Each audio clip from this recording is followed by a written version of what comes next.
안녕하세요. 오늘 저희와 함께 깊이 파헤쳐 볼 내용들, 먼저 핵심만 좀 요약해 드릴게요. 네, 좋습니다. 오늘 시장은 역시 엔비디아 실적 발표 앞두고 다들 좀 지켜보는 분위기였어요. 그래서 다우, S&P 500, 나스닥 다 내렸고요. 그렇죠. 관망세가 짙었죠. 근데 이런 와중에도 M&A 소식이 좀 있었죠. 큐릭의 닥터페퍼가 인수하기로 한 JD피츠, 그리고 매각설 나온 푸마, 이런 데는 주가가 확 뛰었고요. 네, 맞아요. 개별 이슈 따라 움직임이 컸어요. 반면에 인수한 퀘리그나 또 관세 문제 얘기 나온 가구, 의료 관련주들은 좀 많이 빠졌습니다. 네, 그 부분도 짚어봐야 할 것 같고요. 그리고 또 하나, 백악관에서 미한 정상회담 있었잖아요. 네, 중요한 만남이었죠. 여기서 트럼프 대통령이 동맹 비용 문제라던가 미군 기지 소유권 뭐 이런 얘기를 꺼냈고 또 한국 내 상황 관련해서 좀 민감한 질문도 했더라고요.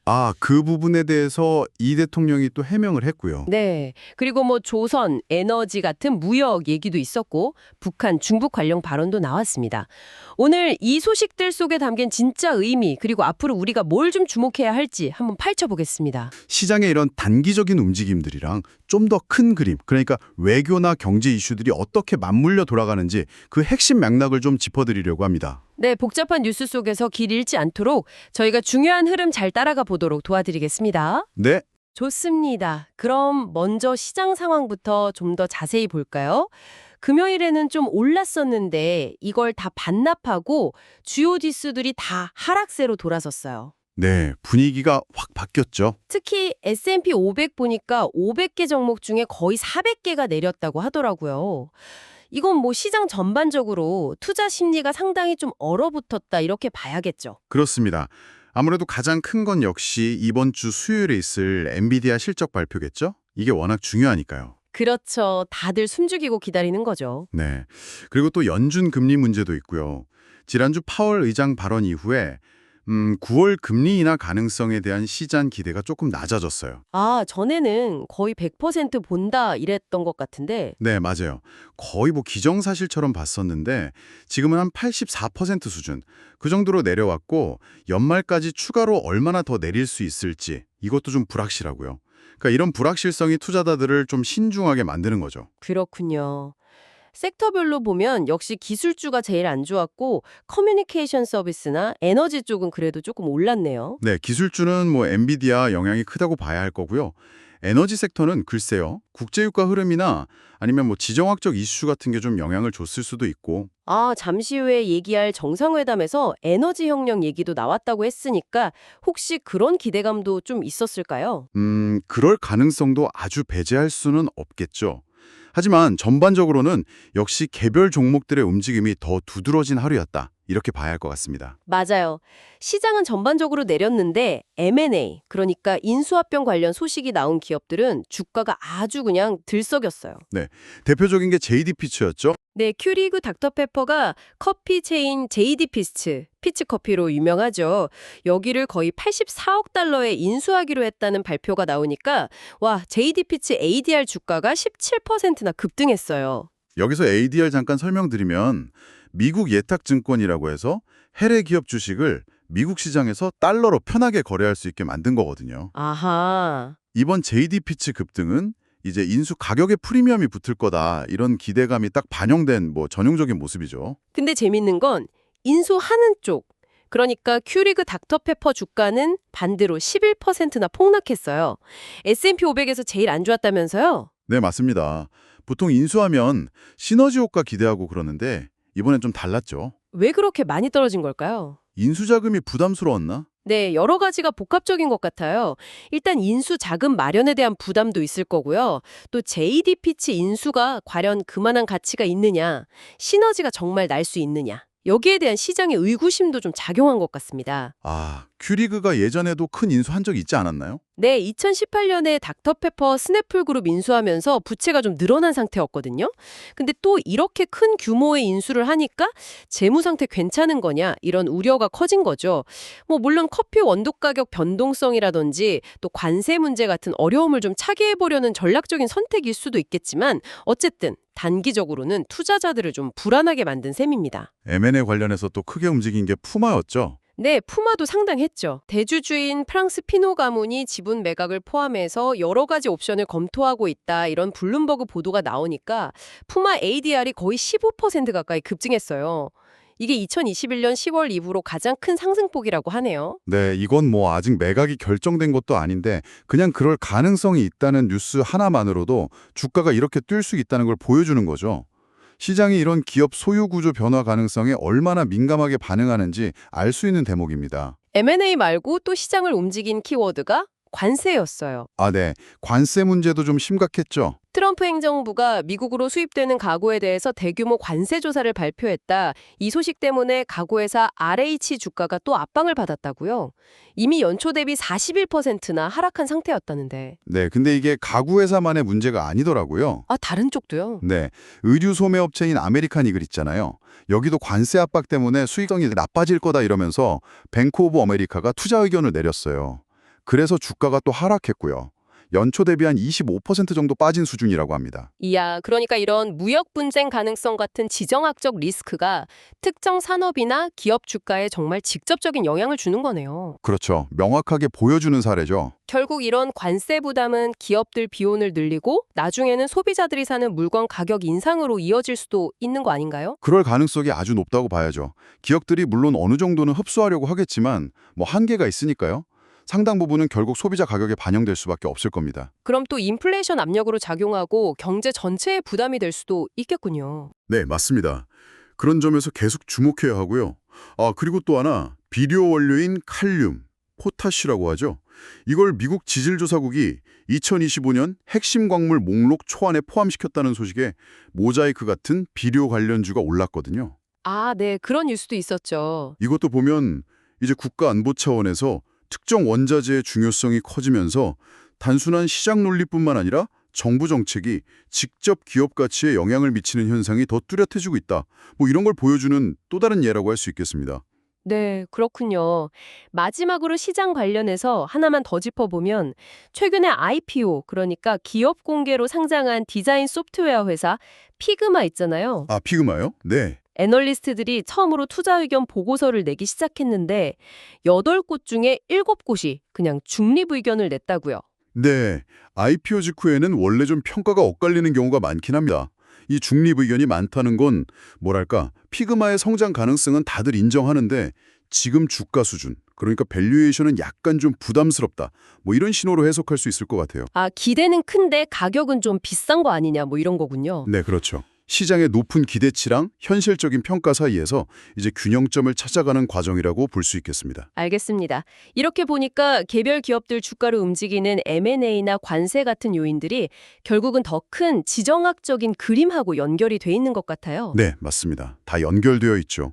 마침 또 백악관에서는 아주 중요한 만남이 있었잖아요. 바로 트럼프 미국 대통령하고 한국의 이 대통령 간의 정상회담이죠. 네, 여기서 나온 얘기들이 앞으로 시장에도 직간접적으로 영향을 줄 수 있을 텐데요. 그렇죠. 어떤 얘기들이 오갔는지 좀 자세히 들여다볼까요?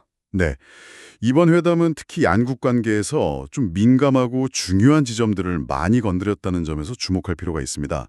뭐 동맹 관계를 어떻게 볼 거냐부터 시작해서 구체적인 무역 이슈, 그리고 북한 문제나 주변 정세에 대한 시각까지 앞으로 정책 방향을 좀 엿볼 수 있는 단서들이 많이 나왔어요. 가장 먼저 눈에 띈 건 역시 동맹 안보 관련 발언이었어요. 트럼프 대통령이 미한 동맹은 굳건하다 이렇게 얘기는 하면서도 주한미군 주둔 비용 문제를 또 꺼냈더라고요. 아, 그 얘기 또 나왔군요. 네, 예전에 한국이 더 많이 내기로 합의했는데 바이든 행정부가 그걸 뒤집었다. 뭐 이런 식으로 불만을 표시했고요. 심지어 미군 기지 부지에 대해서 임대가 아니라 소유권을 확보하는 방안까지 언급했어요. 이거 상당히 파격적인 발언 아닌가요? 네, 굉장히 이례적이고 또 아주 직접적인 발언이죠.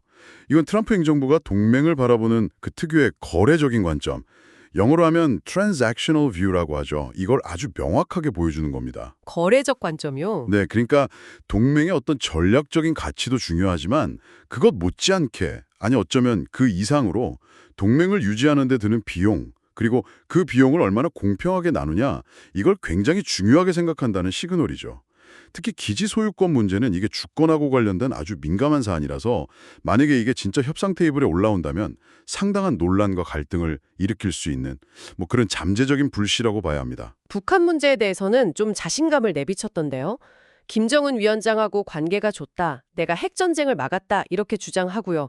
북한하고 만날 수 있다 이런 입장도 보이면서 러시아나 중국하고도 비핵화 얘기를 해야 한다 이런 언급도 했어요. 네.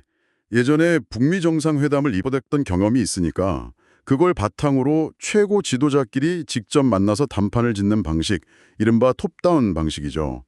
이걸 여전히 선호한다는 걸 보여주는 대목입니다. 아, 위에서부터 내려오는 방식. 그렇죠. 김정은 위원장과의 개인적인 관계를 활용해서 뭔가 돌파구를 찾겠다 이런 의지를 보인 건데 동시에 또 러시아와 중국의 협조를 언급한 건 이게 북미 둘이서만 노력해서는 한계가 있다는 현실 인식도 어느 정도 반영된 걸로 보여요. 다만 뭐 이들 국가의 실질적인 협조를 어떻게 끌어낼 거냐 이게 관건이겠죠. 경제 쪽에서는 구체적인 산업들이 언급됐죠. 특히 조선업하고 에너지 분야 협력을 강조했어요. 한국은 미국 배가 필요하고 미국은 알래스카산 원유 같은 에너지를 한국에 팔 수 있다. 이러면서 서로 윈윈 아니냐 이렇게 부각했더라고요. 네. 심지어 한국, 일본하고 같이 알래스카 에너지 공동 개발할 수도 있다. 이런 가능성까지 내비쳤고요. 반면에 풍력이나 태양광 같은 재생에너지에 대해서는 좀 비판적이었고요.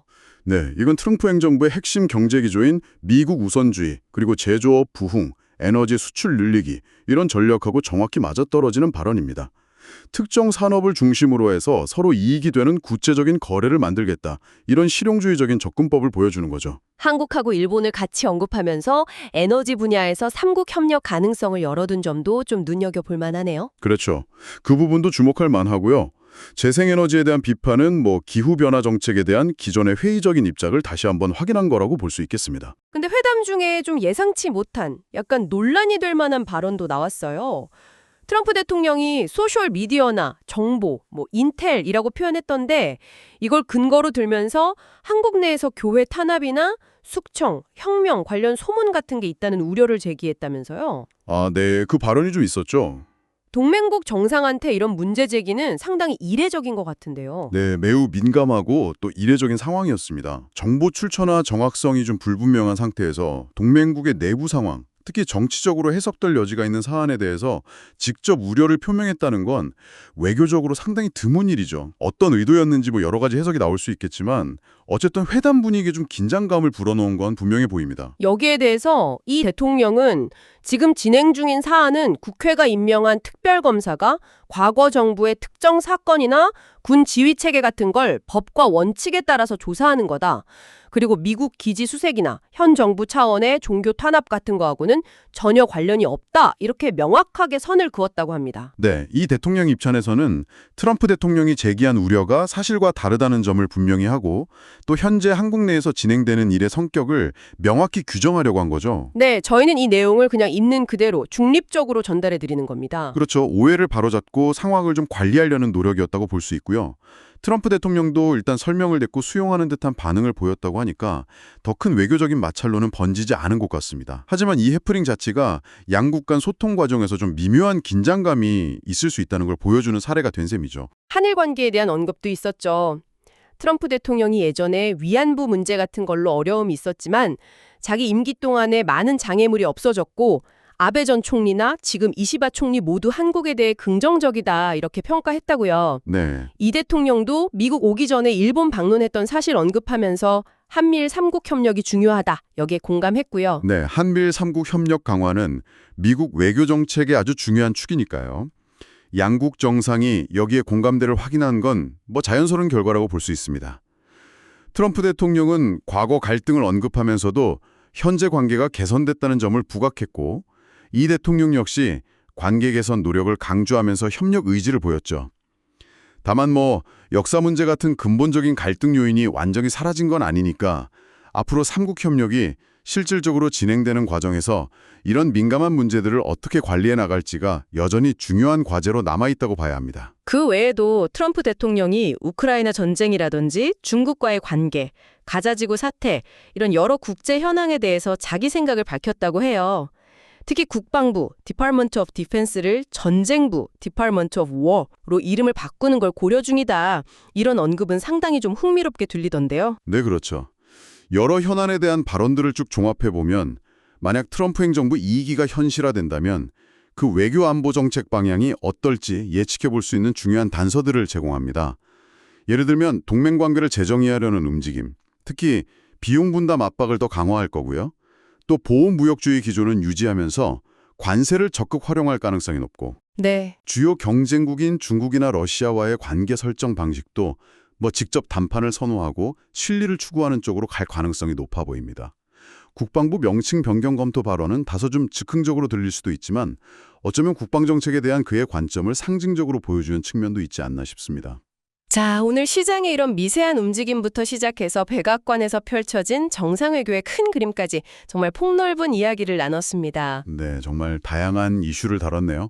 엔비디아 실적 발표를 앞둔 시장의 숨고르기 속에서 M&A와 관세라는 키워드가 어떻게 개별 종목들의 희비를 갈랐는지, 그리고 미한 정상회담에서 오간 동맹, 무역, 안보 관련 논의들이 어떤 의미를 갖는지 저희가 좀 깊이 있게 살펴봤습니다. 네, 시장의 이런 단기적인 변동성도에 숨어있는 구조적인 요인들, 그리고 또 정상 간의 대화 속에 담겨있는 외교적, 경제적 함의들을 이렇게 연결해서 이해하는 게 중요하다고 생각합니다. 오늘 저희가 분석해드린 내용들이 여러분께서 앞으로 시장 변화나 국제 정세 흐름을 읽으시는데 조금이나마 도움이 되었으면 좋겠습니다. 네, 오늘 저희가 나눈 이야기들을 떠올리시면서 마지막으로 이런 질문 한번 던져보시면 어떨까 싶어요. 오늘 논의됐던 미국과 한국, 더 나아가서 중국, 일본 간의 이런 무역, 관세, 에너지 협력, 동맹 관계에 대한 고위급 논의들이 과연 미래의 어느 시점에 여러분이 매일 장바구니에 담는 물건들의 가격 변화 혹은 여러분이 몸담고 계신 산업의 공급망 지도에 구체적으로 어떤 영향을 미치게 될까요? 좋은 질문이네요. 이런 거시적인 변화가 우리의 일상과 만나는 지점을 한번 상상해 보시면 좀 흥미롭지 않을까 싶습니다. 맞습니다. 국제정치나 경제정책의 변화는 분명히 시간을 두고 우리 삶의 구석구석에 영향을 미치거든요. 오늘 나눈 이야기들을 바탕으로 앞으로 펼쳐질 변화의 파장을 한번 가늠해 보시는 것. 그것이야말로 저희가 추구하는 깊이 있는 이해의 시작이 아닐까 생각합니다.